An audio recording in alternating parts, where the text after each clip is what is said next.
Hello, fire goddesses. Welcome to episode 77. In today's episode, I loved it so much because I had Jane Wilson on the podcast. Jane is an author. She is a pole dance instructor and dancer, and she used to own her own pole dancing studio up until a couple of years ago. And Jane has taught over 10,000 people to feel strong and confident through pole dancing and fitness. As a former owner of Pole Fit Nation, she spent over a decade teaching pole, fitness, heels, and striptease dance classes while encouraging women to flip their hair, bang their heels, and love their curves. Can you tell I love this conversation? It was so empowering. It was so powerful. And I just love how Jane is dismantling the stigma around pole dancing while also honoring the industry that it came from, which is the stripping industry. So before I introduce Jane and bring her on, I would just like to express my gratitude for being a listener and being a follower of this podcast. Whether you started listening this week or listened a few weeks ago or when I started the podcast in May of 2020, I just want you to know how incredibly grateful I am. And if you have received any value from this podcast, would you kindly leave this podcast a review at Apple Podcasts? And I feel like I say podcasts a lot in that when I do this request, but that would just really help get this podcast into more ears and in turn will help make a bigger impact. I would be forever grateful. So without further ado, please welcome Jane Wilson. Hello, fire goddesses. Welcome to another exciting episode of the Reclaim Your Fire podcast. My name is Angela Noel, and I am the host of the podcast. And today I am really excited to introduce to you my next guest, Jane Wilson. Hi, Jane. How are you? Hello. Thank you so much for inviting me on your show. I'm so excited to be talking about our topic today. Oh my goodness. I am so excited. And I think the goddesses, once they start listening, they're going to be excited too, because this is just one of those topics that in Reclaim Your Fire, it fits the mold really well, because I talk so much about breaking stigma and going into the next level of humanity, right? Where are we going? And I feel like this particular topic is really going to be helpful.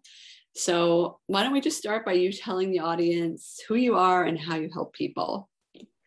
Hello, my name is Jane Wilson. And for the past 13 years, I have taught over 10,000 people to feel strong, sexy, and confident through pole dancing. I love it. And wait, you said how many? 10 years? 13 years and over 10,000. 10,000. Yeah, over 10,000 people. I actually had, I was encouraged to count how many people I've taught, because I was like, oh, I've taught a lot of people. And they're like, what's a lot? And when I owned my studio, I had boxes of waiver forms, which in the basement, which sidebar, that's a fire hazard. But anyway, one of my friends was like, find out the actual number. And one afternoon took out all the waiver forms and counted all of the waiver forms. And that's how we know I've taught over 10,000 people. Wow, that is a lot of waiver forms. That is a lot of people that you've helped empower through pole dancing. And then not to mention, you have an online presence, Jane, don't you? I mean, I love the online world. Instagram, absolutely. It's a wonderful place to connect. Yeah, it certainly is. Lovely. So why don't you tell the goddesses listening a little bit more, if we could go deeper about Absolutely. how you got into pole dancing, and then we'll kind of go into the more of the nitty gritty about the terminology and the stigmas attached. But Sure. Why don't we start more with your history and how you got into it? For sure, absolutely. So I'm actually skilled as an early childhood educator. That's the path that I was originally going to be going on. And, I started that, put myself on that path when I was 18 years old. And for many years, I taught little children. And in the evenings, I taught at the university in their child development department. That was the path that I was placed myself on and that's how I was going to be for the rest of my life as an early childhood educator. And then, as we know, sometimes life will take you on a totally different path that you don't even expect. I was on a maternity leave with my second child, and I wasn't feeling very good. I was feeling bored. I was feeling bloated, unhappy, and just wanting to hide.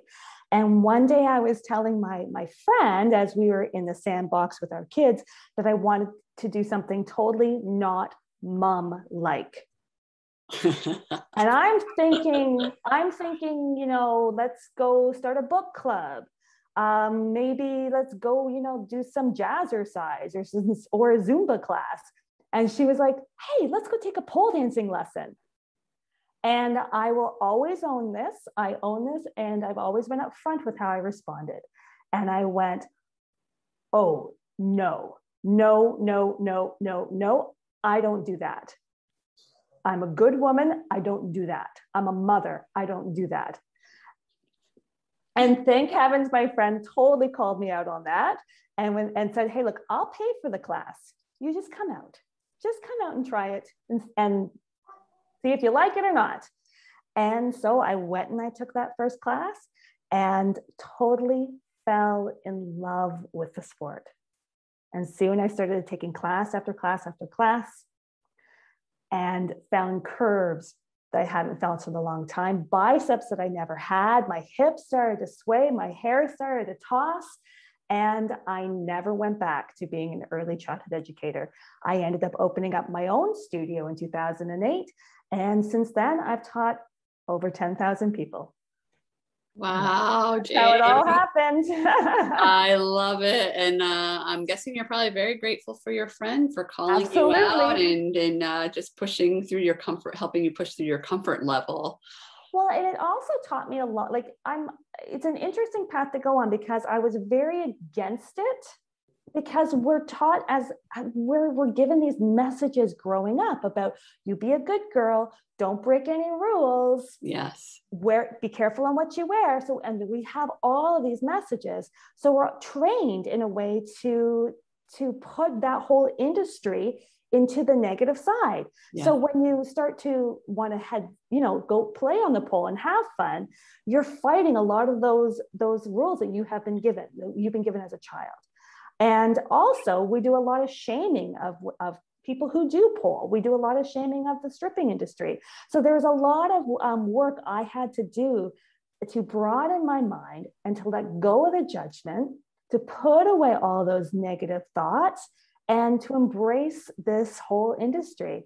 And since then, it's like I've always been telling people that we honor that pole is part of the stripping industry. We honor that, we embrace it so that we destigmatize it. Yes. Mm-hmm. That's beautiful. And you did it. This was 13 years ago, which I feel like pole is more common now. I'm seeing more accounts on Instagram. I have a cousin who's into it.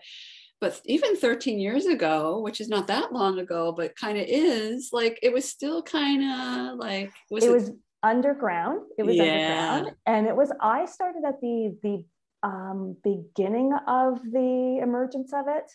Mm-hmm.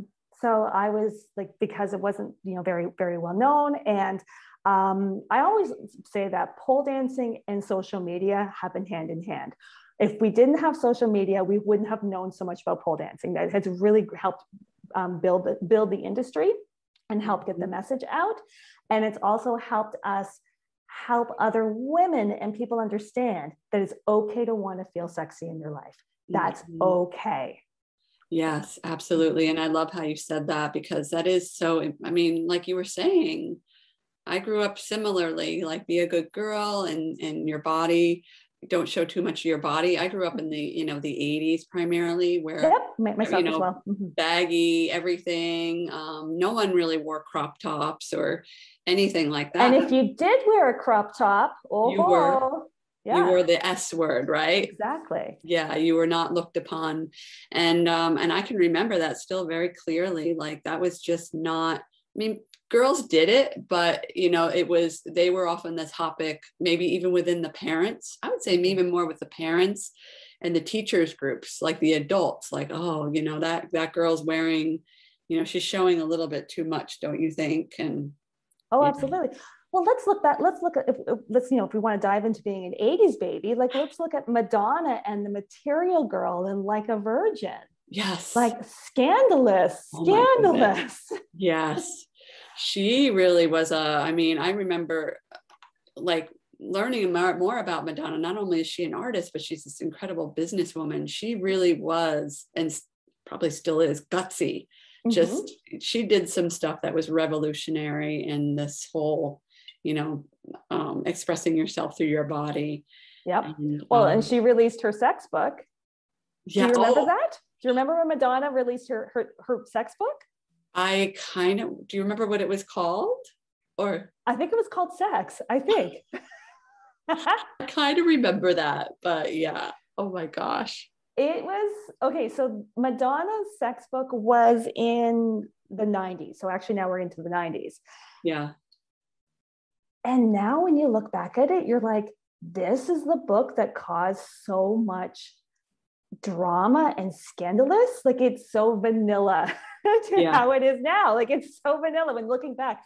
But it was like this big scandalous book that she created that you would have to like, I couldn't put out on the bookshelves. You'd have to go up to the counter to order it, to get it and everything. So, Like, look how far we've come. Like, let's be honest. Look how far we've come. That is a good point, Jane. I'm glad. I mean, we have come so far when you think about it. And, I love that you are on the forefront really of this growing trend of pole dancing and specifically, because I asked you ahead of time, I'm like, do we call it pole dancing? Because I've heard it's called pole fitness.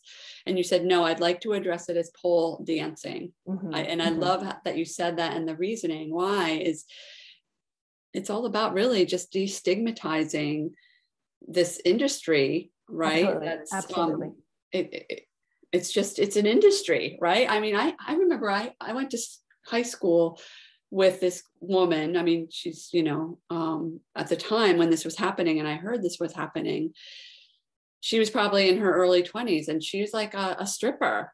Yeah. And I mean, she became a stripper and after high school, and the one thing I heard was how well she was doing financially. Like she made like really good money as a stripper, and it's just a job. So anyway, not to go too far off topic, but I firmly believe in sex workers' rights. I absolutely 100% believe in it. And being part of the pole dancing community has helped me change my mindset around it. And that's one of the things I'm grateful for the pole. It's helped me understand the industry a lot more, because really, and to be totally honest with you, I am an outsider in this in that community. Like I didn't come to the pole dancing as a stripper. I came in through as an early childhood educator, hockey mom who decided to take a class and fell in love with it. So I always understand and respect how I came into the pole world, so that I respect the people who've actually created pole. Like the pole came from the strip club, so we have to honor those roots. There was a time where people would say, pole came from the Malakam and gymnastics and that. And I'm like, no, pole actually came from the stripping community. Let's honor that, embrace it, and respect it. Yeah, that is a really good point. And I would love if you could just go a little deeper on what you said, Jane, about how being in, you describe yourself as well, I kind of almost like a tourist, and I have to. Yeah, it's like a tourist. Yeah, and I'm very upfront with that, because like I did perform in burlesque for 5 years, so I have been naked up on the stage. I have done that, but that's not the same as being in the stripping industry. That's totally not the same. So I have been naked on stage. However, I haven't. It's still being a tourist in a way. Yeah. So that's why, and a lot of the reasons why people will refer to pole as pole fitness is a level of comfort. They'll come and call it pole fitness because I only do the fitness. Yeah. And it's because they're still concerned about the judgment. Yes. but we have to remove the shame. So, so I always tell people, you know, you're doing pole dancing and that's okay. Yeah. Because it is, I mean, it is dancing. Absolutely. You are dancing. Absolutely. Yeah. And it happens to be a great workout. For sure. For sure. Yeah. And it really taps into that sensual part of you, that feminine part of you. And there's nothing wrong with wanting to feel sexy. There's nothing wrong with that. Right. Yeah. Mm-hmm. And I feel like that's such an important message really to drive home. Things like, you know, we said earlier, we've come so far, but there's still, right, there's still so much judgment. Oh, absolutely. For our right sexuality and our bodies and revealing things. So what a powerful way. And I've had a few friends that have really gotten into it, and they say they just feel, and I would love if we could just talk about that a little bit more. Absolutely. The empowerment, like the feeling powerful when you're on the pole. If you could just describe that or share for sure of your experience, that would be amazing. Well, you have the physical aspect, right? So you are building strength, you are building muscles, you're using your body to create shapes. You're using your bodies to create momentum. So there's that powerful strength physical component from it. And then there's also this emotional strength that comes from it, because you're breaking rules, you're stepping out of your comfort zone, and you're allowing yourself to let go. You're allowing yourself to try something different. You're allowing yourself to free up. So there's like an opening that comes with it. And so then you feel powerful from there. So, and whenever you move your body, whenever you dance, you start to open up. Mm-hmm. So there's this physical strength, and then there's this emotional strength that comes from this sport, this art form, this sport, this what I do. Yeah. And like you were saying, just there's something to, and that's really been something that I've been diving into, this concept of using your body. Because we have these bodies, right? They're here for a reason. If you look at our muscular system and you look, I mean, we're built to move, and we're built, I believe, to be strong, right? And to use them as tools really to move through, you mentioned the emotional piece, right? To move through emotion. And I feel like that's just something that's really, we're starting to hear more about. We have a mutual friend that you know, empowers Miss Jen, who does this dance. And really just giving, you know, everybody has their outlet, but this is, I feel like a very powerful outlet, right? To move through difficulty and really stand into our divine feminine. Absolutely. At the when the pandemic began, I think it was during first lockdown, I was approached by the gym that I was teaching some classes with, and they said, we need a class that's a stretch and restore class. Can you put together a program for us?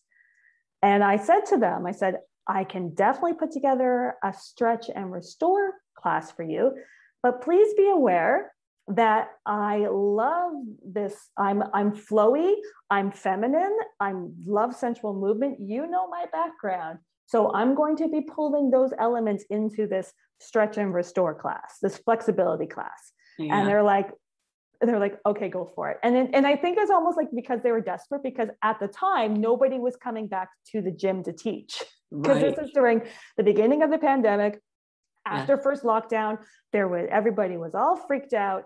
And it was like, do you want to come back and teach? And nobody was. And I was like, I'll come back and teach, but on my terms.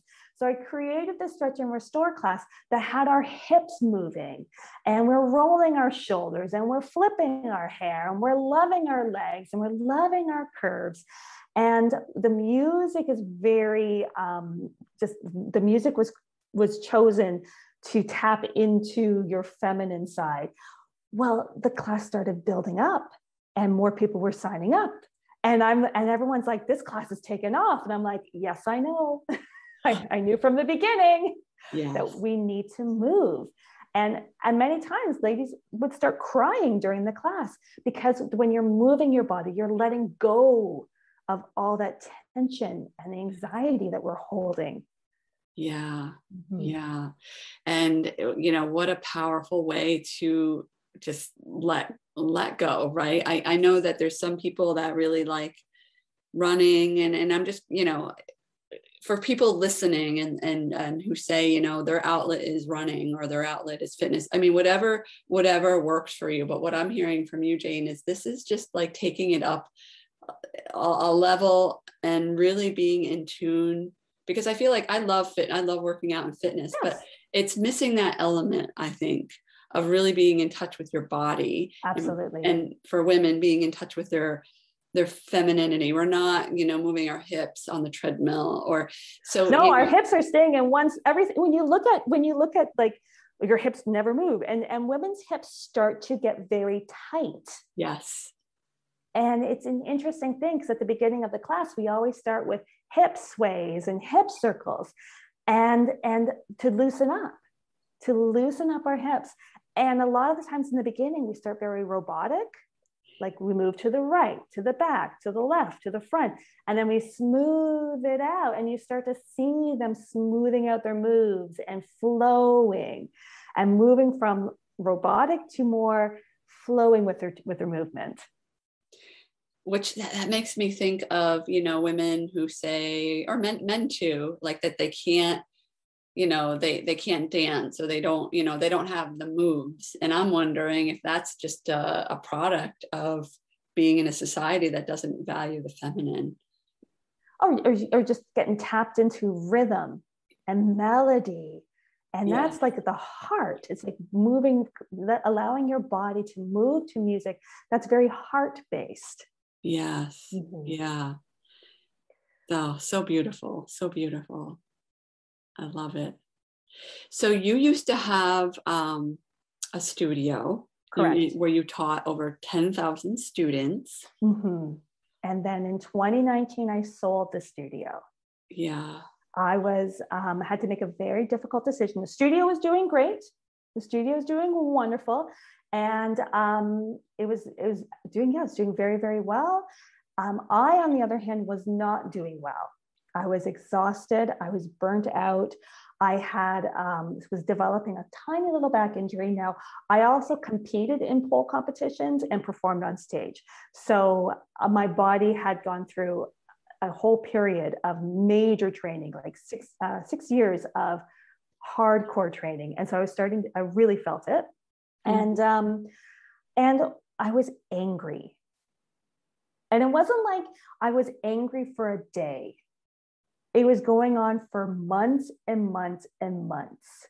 I had lost my parents, mm-hmm. and I was grieving, and I had this studio that was doing well and everyone was happy, but I was tired, I was burnt out and needed a rest. Yeah.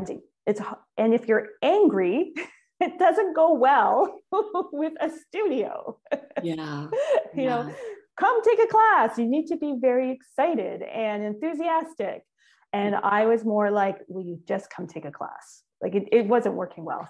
So after many, many months of feeling this way, we made a decision on behalf, thinking of what was best for the studio, was to sell the studio so that I can go rest.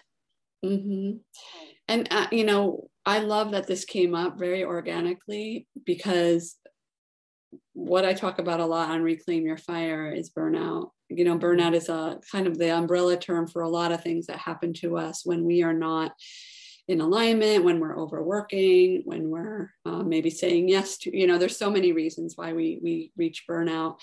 And I love that you brought this up, because what I heard you say is that it came down to a decision of really what is best for everybody, especially what is best for me and for my health, right? That anger that was showing up, right? That was a sign, right? That was something an invitation. Mm-hmm. Would you agree? Absolutely. Absolutely. To look at your life and what is working and what's not working. And I talk about that a lot. So I'm glad that came up. And, even if did it feel difficult, or did it feel like when you let go, like did it? Well, and to be completely honest with you, Yeah. it took me 2 years to let go. I have to be so It was the hardest decision. It was not easy. It was the right decision. Yes. That's the biggest part of it.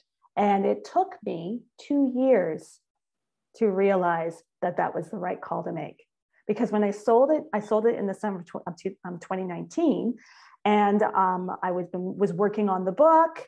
And I was like, I'm going to go write a book, and the studio is going to go off and do great. And it's going to be just fine. And off it goes. And we all know what happened in 2020. Oh my gosh, talk about timing.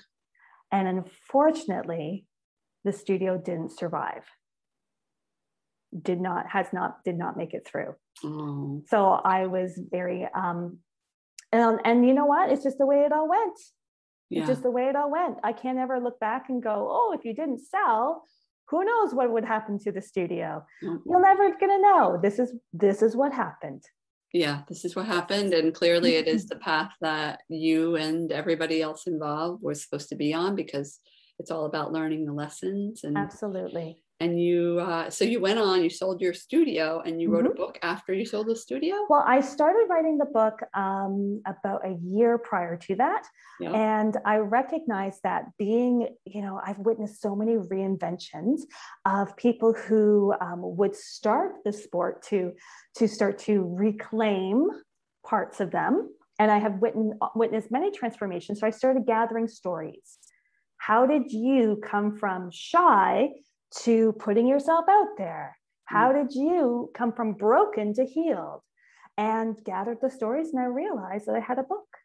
And so with the book, The Up to No Good Club, Defining Your Life with Strength and Swagger, was born, and that was released just a few months ago. And it was all about feeling strong and sexy in your life.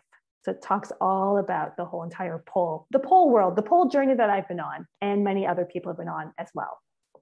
Congratulations on your book. That is so, so exciting. Thank you. It's a long road, I will tell you that. Yeah, but wow, that is so, everything that you said, Jane, is so inspirational. And I really feel that it's going to help and impact many people who are listening. And I'm just curious, before we wrap things up, if you could just chat a little bit about, just some takeaways for the audience and takeaways for the goddesses listening who maybe don't feel empowered, or they feel stuck in their body. They feel stuck in, old, somebody else's reality, or whatever it is, whatever struggle they're going through. If there's anything that you can offer the goddesses for moving through that. I would recommend shaking things up a little bit. Trying something new doesn't have to be a big, huge leap. That's the thing. When we say step out your comfort zone, many people think, oh, I have to take a massive leap out of my comfort zone. Just try something different. It could just be one thing for a little bit of time. It could be anything. Just shake it up. Try something different. That's fun. Go have some fun. We have just come through a really, really intense and anxiety-driven time where many people have had to change their lives and reinvent themselves multiple times over the past 18 months. Yes. Go take the pressure off and go have some fun. I love that. That is like the best advice ever. And it's so true. I mean, so many of us, whether it's conscious or unconscious, we've been holed up in a lot of ways, energetically, physically. And, what you bring to the table, both in just this conversation and through pole dancing, I feel like whether it's pole dancing or whether it's some other form of dance or some other release. Exactly. It could be any type of release that you need. Absolutely. Yeah, it can be so, so powerful. And our bodies, goddesses, are so wise. If we're going through something, it really is just a matter of giving ourselves the grace to, accept that it's happening and to know that there's a lesson. There's always a lesson. Mm-hmm. And I feel that you've also demonstrated that really well with telling us about your journey too. Oh, I appreciate it. And thank you so much for allowing me to come on and share my journey and to talk about the Up to No Good Club. I appreciate it so very much. Thank you so much, Jane. So if people want to learn from you or find you, how can they do that? Okay. I am an Instagram addict. You can find me. I have 2 Instagram accounts, the Jane Wilson. And then also I run an account called Beginner Pole Dancing. Oh, wow. And that account is strictly beginner moves. And I started it about 3 or 4 months ago. It's taken off. It's been crazy. And it's all about helping people find ways in beginner to embrace the beginner, to love being a beginner and to really embrace the beginner aspects of pole dancing. A lot of times on Instagram, when you go to look at pole dancing, you see the crazy stuff, the iron X's, the jump from one pole to the next. Yeah, it can be intimidating. It's intimidating. And also with my body, I can't do that stuff anymore. Like I've done it. I can't do it because I could potentially do something major that, I have to really be careful. So I've come to embrace the beginner aspect of pole dancing and just love every moment of it. So I started an Instagram account called Beginner Pole Dancing, and that's where we celebrate beginners. And if somebody is a beginner and they really want to start, what would you recommend? Should they go find a place? Should they put a pole up in their house? Is that hard to do? How would that work? Well, there's many different things. And what's been interesting through the pandemic, what's happened is there's a major emergence of home poles. And you know what? And as we talk, I will, so you and I are on Zoom right now. There's a pole like right beside me. Oh. I will turn my camera so you can see it. There's my pole. There she is. There's my pole. Yes. And so I teach a lot of online. So, which has been because this whole in emergence of home poles, and a lot of people are wanting to learn. And if you turn to YouTube, if you turn to Instagram, you're picking and choosing, and you might not be choosing correctly. Yeah. So you need someone to kind of guide you along. It's like, and create a program based on your body. So I do teach a lot of online pole lessons. Now, if you prefer to be in a studio full of people and you're able to, the best way to find a pole studio in your area is to Google pole dance classes near me. Awesome. And it will all come up through Google. It will all come up. That's awesome. And I'm so glad to hear that you're also teaching classes too. I feel that that will be really useful information for people listening. I enjoy it. It just happened organically. Yeah. I had students start to reach out and say, because when their studio closed, I had students reach out and say, I have a pole at home. Can you teach me? And that's how that all began. Yeah. And I can't wait to check your other account out too. Beginner Pole Dancing. Beginner Pole Dancing on Instagram. Mm-hmm. So they will be linked up into the show notes to the goddesses listening, as well as the link to your book and amazing. I appreciate it. Thank you. Yeah. Thank you, Jane, so much for your time, for your energy, for your luminosity. It's been a pleasure speaking with you. Fabulous. Thank you. This has been a blast. We talked about Madonna. I know. And the 80s. I mean, come on. All right, goddesses. Thank you so much, Jane. And goddesses, until next time, be radiant, be powerfully authentic, and know you can always reclaim your fire at any time. Be well. Hi, this is Angela Noel, and thank you so much for listening to this podcast. If you have found value in listening to this podcast, I would be so grateful if you could kindly share this podcast with those you care about. Please help me spread the word of empowerment and possibility and expansion by sharing this podcast. Or you could also leave a review on Apple Podcasts. Remember to follow me on Instagram at I am Angela Noel, or you could go to my website at www.angelanoelinternational.com to learn more about my work and to find out how you can work with me. Thank you very much.